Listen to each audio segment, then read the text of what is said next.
Hello नमस्कार दोस्तों chapter number 5 के ऑब्जेक्टिव हम लोग करने वाले इस पर्टिकुलर लेक्चर में।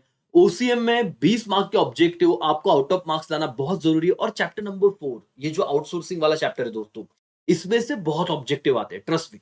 तो अगर कोई बच्चा इस चैप्टर को स्किप कर रहा है या अच्छे से नहीं पढ़ पाया, लेकिन टेक्स्ट बुक के ऑब्जेक्टिव आपको कर लेने हैं, और कोई आपको अगर करवा रहा है दोस्तों, तो पूरा लेक्चर देखना स्टार्ट टू एंड।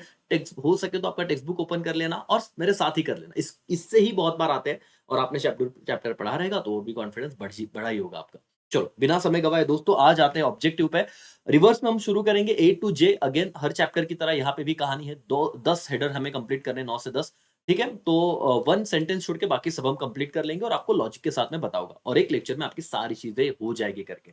तो प्रोसेस को शुरू करते हैं दोस्तों। सबसे पहले ये वाला सवाल, अरेंज इन प्रॉपर ऑर्डर, जिसमें से ये वाला क्वेश्चन तो मार्च 2022 में आ भी गया है। ठीक है, सो इसीलिए इसे आप इग्नोर नहीं कर सकते, ध्यान से पढ़ के जाइएगा। सर क्या होता है, सबसे पहले आप लोग रजिस्ट्रेशन करते हो, स्टेप नंबर 1। उसके बाद आप लोग ऑर्डर प्लेस करते हो, step number 2, and third number पे आएगा कैश ऑन डिलीवरी। तो इस तरीके से आपको लिखना था। एक लिखना था रजिस्ट्रेशन, फिर लिखना था प्लेस इन ऑर्डर, और थर्ड लिखना था cash on delivery. That's all. फिर आता है दोस्तों दूसरा पॉइंट। शायद ये अगर आए तो आपको याद रखना, एक मार्क्स इजीली मिल जाएगा, एक मार्क्स हो जाएगा आपका सर। अब प्री परचेस और सेल, ये फर्स्ट स्टेप है। उसके बाद आता है परचेस और सेल, ये सेकंड स्टेप है। एंड देन आफ्टर आता है डिलीवरी स्टेप, थर्ड स्टेज। तो आप इसको सही तरीके से कैसे प्रॉपर अरेंज करोगे सर? पहले प्री परचेस और सेल, सेकंड वन आएगा आपका delivery stage, and third one दोस्तों आपका आएगा that is purchase, sorry, second one आएगा आपका परचेस और सेल, और थर्ड वन आएगा आपका डिलीवरी स्टेज। डन हो गया दोस्तों। तो फर्स्ट, सेकेंड और थर्ड ये आने की संभावना है, तो इसे अच्छे तरीके से देख के रखिएगा दोस्तों। अब आते हैं हम सबसे important, correct the underline word and rewrite the following sentence. हर बार की तरह आप सिर्फ करेक्ट आंसर नहीं लिखोगे, पूरा सेंटेंस प्रॉपर लिखना है, और जो करेक्ट किया उसे अंडरलाइन करना है। ठीक है सर, चलो यहाँ पे ध्यान दीजिए, पे अटेंशन दोस्तों। E business is hard to start, ये तो इतना सिंपल है सर, ये आपको तुरंत आ जाएगा। हार्ड की जगह क्या वर्ड है? इजी। तो इसमें दिक्कत नहीं है, इंपॉर्टेंट भी नहीं है। मैं जितना बोल रहा हूँ वो आईएमपी कर लेना। There are 5 stage of online transaction. अब ये चैप्टर जिन्होंने अच्छे से पढ़ा नहीं उनको पता नहीं रहेगा, तो याद रखना, जब आप ऑनलाइन ट्रांजेक्शन करते हो वहां पे 3 स्टेजेस होते हैं। कितनी स्टेजेस होते हैं? 3 स्टेजेस। तो 5 ये गलत आंसर है, जो उन्होंने ऑलरेडी बताया हुआ है कि हमने जो अंडरलाइन किया वो इनकरेक्ट है। आप करेक्ट लिखिए करके, ठीक है सर। फिर दोस्तों, registration is the last step in online transaction, तो ये इनकरेक्ट है। तो रजिस्ट्रेशन कौन सा स्टेप है दोस्तों? फर्स्ट स्टेप है। कौन सा? First step of online, in online transaction. Digital cash is in form of plastic currency, ये दोनों आईएमपी कर लेना, 4 और 5। तो डिजिटल कैश जो है ये इलेक्ट्रॉनिक करेंसी के फॉर्म में होता है। तो इंपॉर्टेंट है क्या बेटा? Digital cash is in form of electronic currency. किस फॉर्म में होता है बेटा? इलेक्ट्रॉनिक करेंसी करके। फिर KPO include less knowledge based specialised work, तो ये गलत है सर। केपीओ में तो ज्यादा नॉलेज प्रोसेस आउटसोर्सिंग है ना, तो यहाँ पे क्या होता है? मोर लगता है।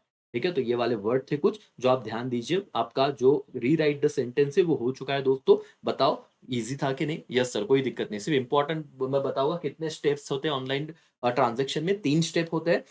केपीओ में ज्यादा मोर नॉलेज लगता है, और यहाँ पे डिजिटल कैश है, इलेक्ट्रॉनिक करेंसी होता है करके। ठीक है सर, चलो ये वन सेंटेंस हम बाद में देखने वाले। यहाँ पे देखो सर, रजिस्ट्रेशन। अब ये आपको मैंने कहा ना, ये अगर पेपर में आया तो डरना मत, आपको सबसे इजी होता है। क्वेश्चन इधर ही, आंसर इधर ही दिया होता है, जो आपको सिलेक्ट करना है। रजिस्ट्रेशन ये कौन सा स्टेप है दोस्तों? फर्स्ट स्टेप है। ठीक है, सुपर, ये बहुत इंपॉर्टेंट है, आप सुनना, आपको ना आगे जाके ये बहुत यूज होने वाला है।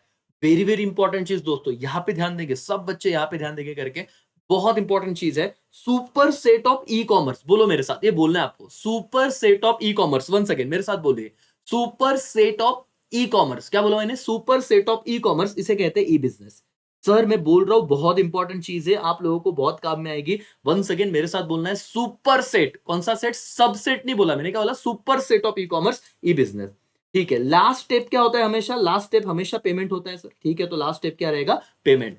उसके बाद subset of e business that is e commerce. बेटा अब ये ना बहुत इंपॉर्टेंट चीज है, मैं आपको आगे बताने वाला हूं। देखो अगर सुपर सेट आया, super set of e commerce का क्या है बेटा आंसर? ई बिजनेस था।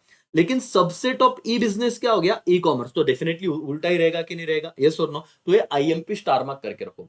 Super set of e commerce e business, लेकिन सबसेट ऑफ ई बिजनेस तो ई कॉमर्स। ठीक है sir, okay. B to B का मतलब क्या रहेगा? Business to business. ये तो बहुत सिंपल था, दैट्स ऑल सर। यहाँ पे आपके ये वाला जो select the correct option and complete the table, ये वाला क्वेश्चन डन हो गया।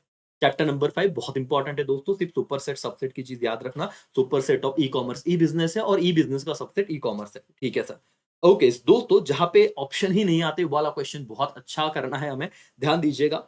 The process of contracting business function to specialise agency, इसे आउटसोर्सिंग कहा जाता है। बहुत बच्चे इसे याद तो कर लेते हैं लेकिन स्पेलिंग याद नहीं आता सर उन्हें, ये बहुत बड़ा दिक्कत है।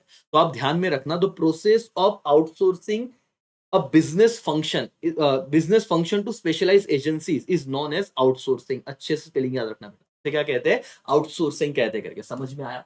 यस और नो? आप अपने बिजनेस के किसी महत्व, मतलब है ना कि इंपॉर्टेंट टास्क को, ठीक है ना, नॉन कोर एक्टिविटी को क्या कर रहे हो सर, आउटसोर्स कर रहे हो, स्पेशलाइज एजेंसी को दे रहे हो, आउटसोर्सिंग।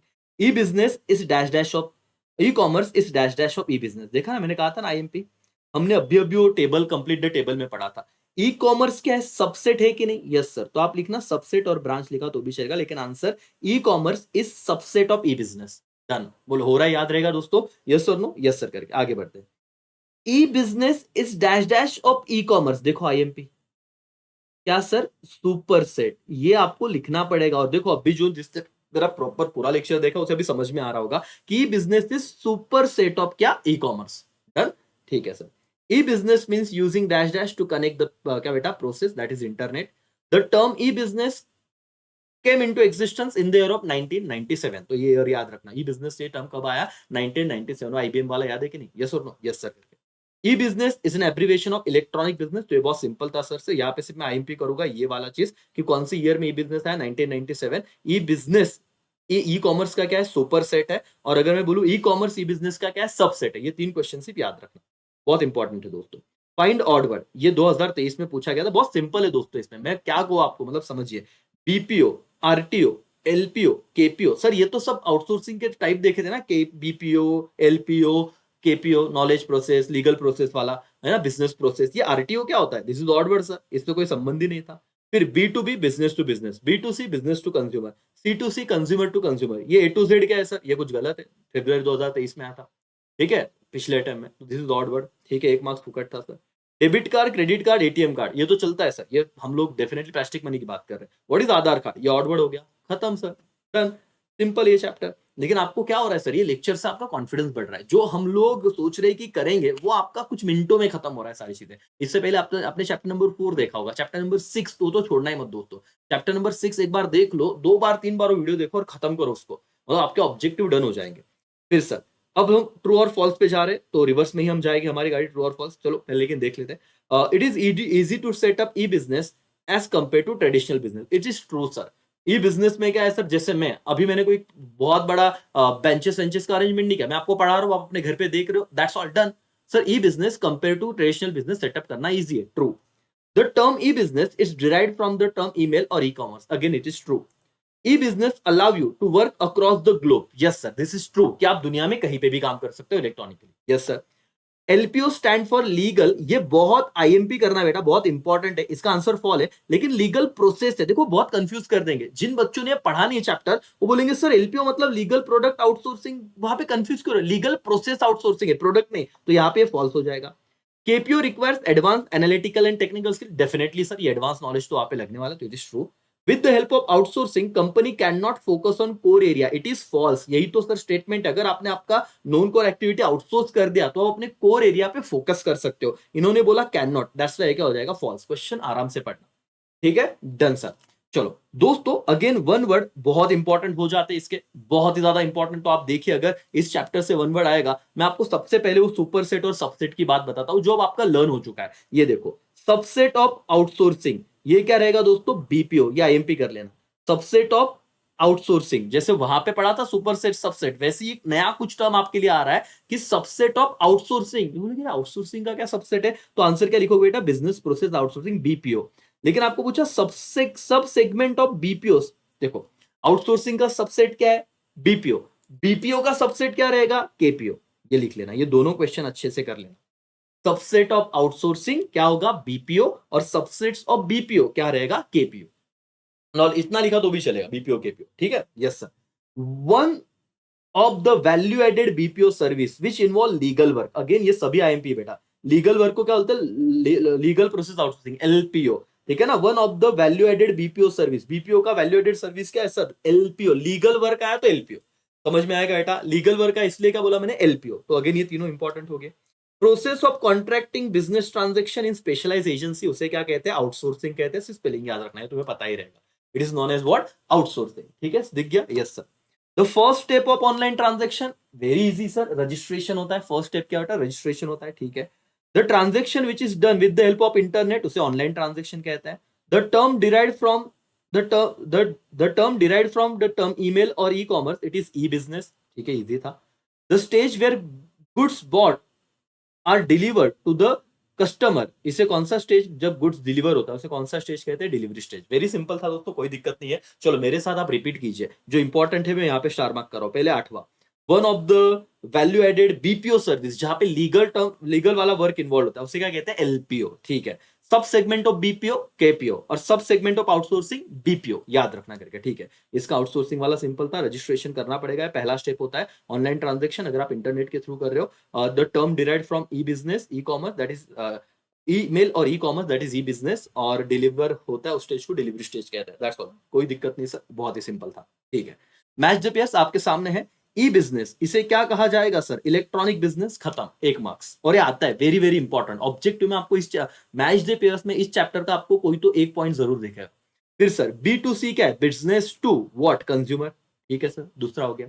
फिर आउटसोर्सिंग क्या है सर, 6 नंबर, बीपीओ। आईएमपी करो बेटा, अभी अभी आपने देखा था आउटसोर्सिंग का सबसेट क्या है, बीपीओ।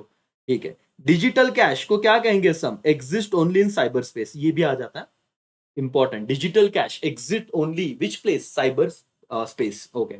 रजिस्ट्रेशन, ये कौन सा स्टेप है दोस्तों, फर्स्ट स्टेप है। दैट्स ऑल, ये बार बार आप देखोगे तो इसी के इर्द गिर्द आपके सारे ऑब्जेक्टिव घूमते हैं। Done sir. दोस्तों लास्ट पॉइंट पे हम लोग आ चुके हैं, दैट इज क्या सर, सबसे पहले in online shopping customer put product in, online shopping की बात कर रहे हैं तो आपने अमेजोन पे कभी शॉपिंग किया रहेगा, फ्लिपकार्ट पे, तो शॉपिंग कार्ट होता है, तो इसका आंसर क्या हो गया, shopping cart. Okay. The process of contracting business function to someone special, इसे क्या कहेंगे, आउटसोर्सिंग। क्या कहेंगे बेटा, outsourcing. The transaction under dash dash, the transaction under dash dash between consumer to consumer, C to C. Done, simple था sir, आगे marks.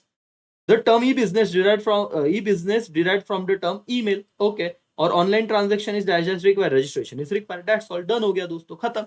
तो आप लोगों के ऐसे यहाँ पे कितने चैप्टर खत्म हो गए, चैप्टर 4 करवा के दिया, 6 करवा के दिया, है ना। चैप्टर नंबर आप देखो, आप लोगों का यहाँ पे, मतलब अगर मैं साथ में वीडियो बना के दो एक वन शॉट, तो भी बहुत बड़ा हो जाएगा, लेकिन टुकड़ों में मैं दे रहा हूं आपको। चैप्टर नंबर 5 टेक्स्ट बुक के ऑब्जेक्टिव 20 मार्क की तरफ ये तैयारी दोस्तों। अगर 60 में से 20 मार्क्स आ रहे, डिस्टिंग्विश के 12 आपको मिलेंगे, सोचिए।